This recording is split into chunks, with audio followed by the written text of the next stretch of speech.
Higala, kumusta mayong buntag karatong tanan? Welcome na usab diri sa atong pagpanag-uban diri sa atong tulumanon sa Facebook o sa YouTube. Welcome sa atong OFW channel. I-type lang sa YouTube OFW Cebuano Bible Studies o diri sa atong GCIL Facebook nga matag buntag nga debosyon. Ang atong hisgutan karon maigsoon naguluhan kini kung wala si Kristo ang tao mahulog pirmi sa pagpakasala. Ato kini mabasa sa Roma City 14 ngadto sa 25. Pero ato lang basahon ang Roma City 14 ngadto sa 20. Matod pa diri kay kita kahibalo nga ang sugo espirituhanon pero ako kalibutanon. Nabaligya ubos sa sala. Kay kung unsa ang akong mga buhat wala ko kasabot.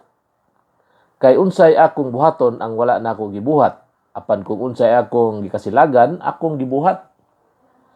Kung busa, ako gibuhat ang dili nako buhaton, uyon ako nga ang sugo maayo. Pero karon dili na ako karon ang gabuhat. Apan ang sala nga gapuyo kanako. Kay kahibalo na ako, unsay anaa kanako, kana ang akong unod. Walay maayo nga gapuyo, kay ang kabubuton anaa kanako apan unsaon pagbuhat kung unsay maayo wala nako nakita.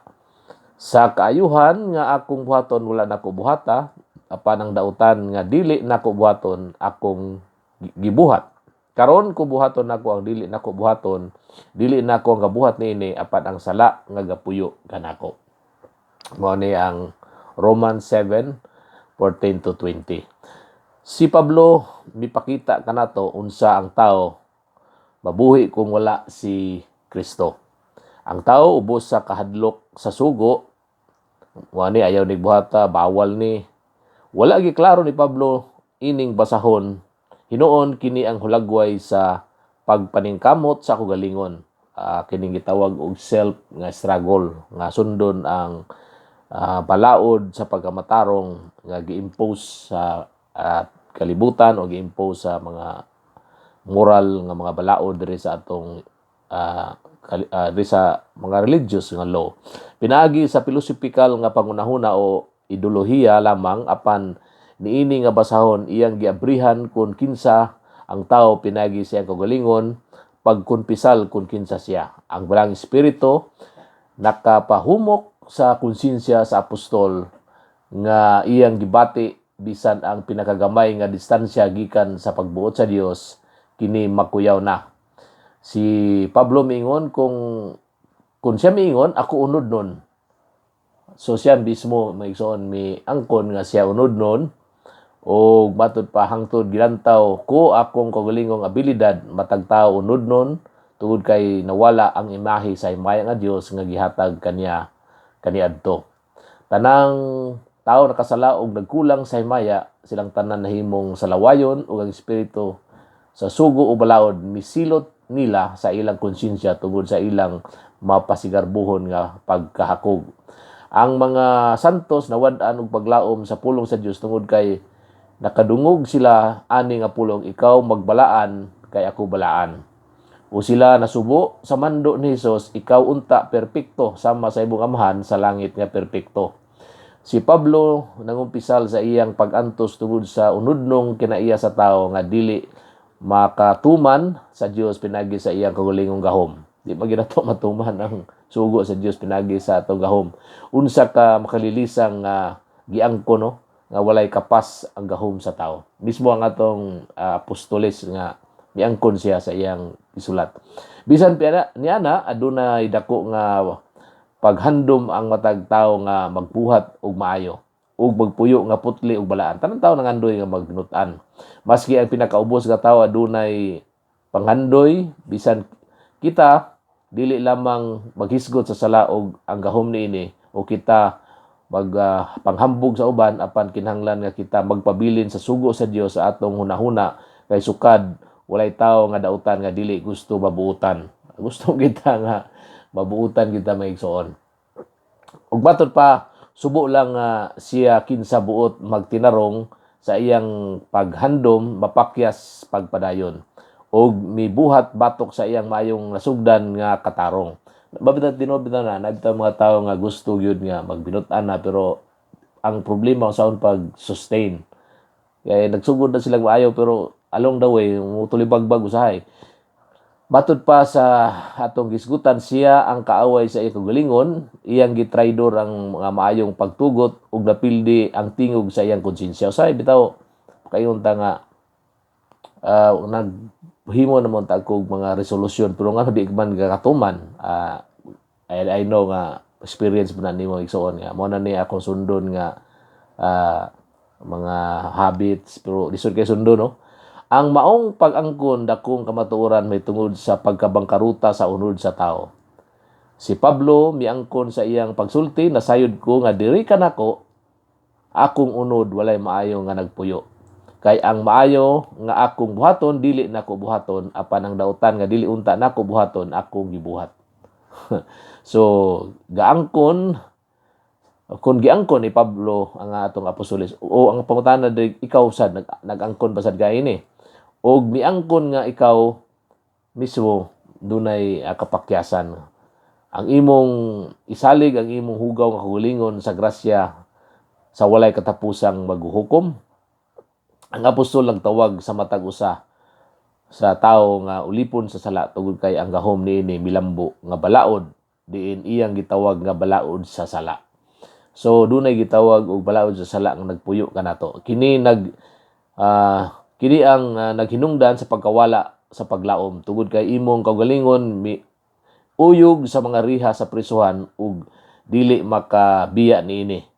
Sama sa prisuhan kini nga naa kanato magigsoon nga atong gipakigbatukan.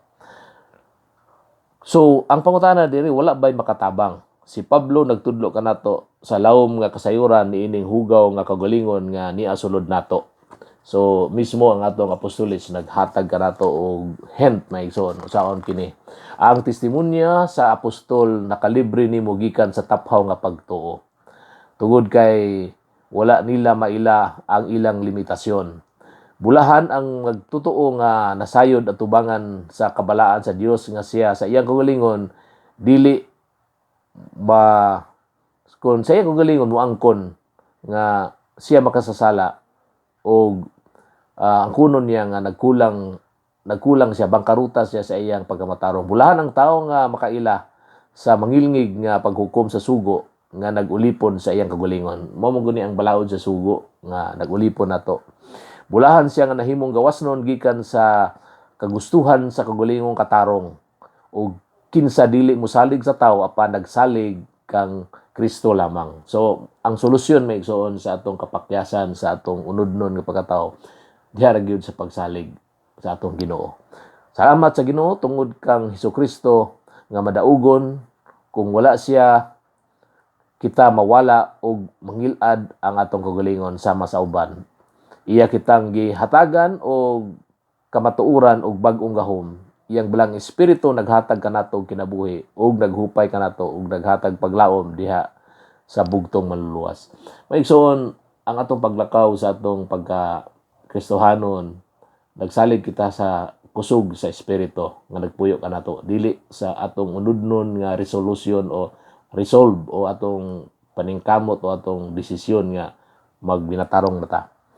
Mao nga kung ang atong pagkinabuhi maigsoon dili sa paglaom diha sa pagsalig sa espiritu o sa atong balang espiritu, naghatag kanato kinabuhi nga naghupay kanato, naghatag nato paglaom diha pinaagi sa bugtong maluluwas nga si Jesucristo, mapakyas kita maigsoon. Mo nang ibrinawon din kapakyas na, pero once nga atong kinabuhi fully ginato nga na-surrender sa balang espiritu, ang espiritu may maghatag og pagbaskog sa atong unod o mo'y buntog sa atong mga kahuyang. Maigsoon, mag-ampo ta dahil sa atong pagpanag-uban aron maangko nato ang kusog o magampo ta ang ako kang gi-challenge nga kini nga ampo nga akong pag-ditukon karon sama usab nga kini mao imong pag-ampo. Balaan nga mahan kami kasimba kanimo ug gaday kanimo pinagi sa mo kasing-kasing tungod kay wala nimo kami gibiyaan tungod sa kawalay paglaom apan imong gipadala imong anak nga si Jesucristo kanamo og Mo'y nagluwas ug nagtubos kanamong tanan pinagi sa iyang katarong imong espiritu miabot kanamo. Among giabri ang among nahuna kaniya aron moabri siya sa bilangguan sa among sala ug pagkabalaan kanamo sa balaang buhat kauban sa mga magtotoo sa among nasod ug sa tibuok kalibutan. Amen. Mga igsoon, naipangutana na to, unsay giangkon ni Pablo sa iyang kagalingon ug unsay ipasabot ni ining iyang giangkon. Mga igsoon, atong kisgutan nga ang giangkon ni Pablo sa iyang kagalingon mao nga kung wala si Kristo ang tao mahulog kanunay sa sala. So nahinaot ko nga kining atong pagpanauban karon nakahatag og espirituhanon nga lesson diha sa imong paglakaw labi na niining nalagsahon nga panahon karon.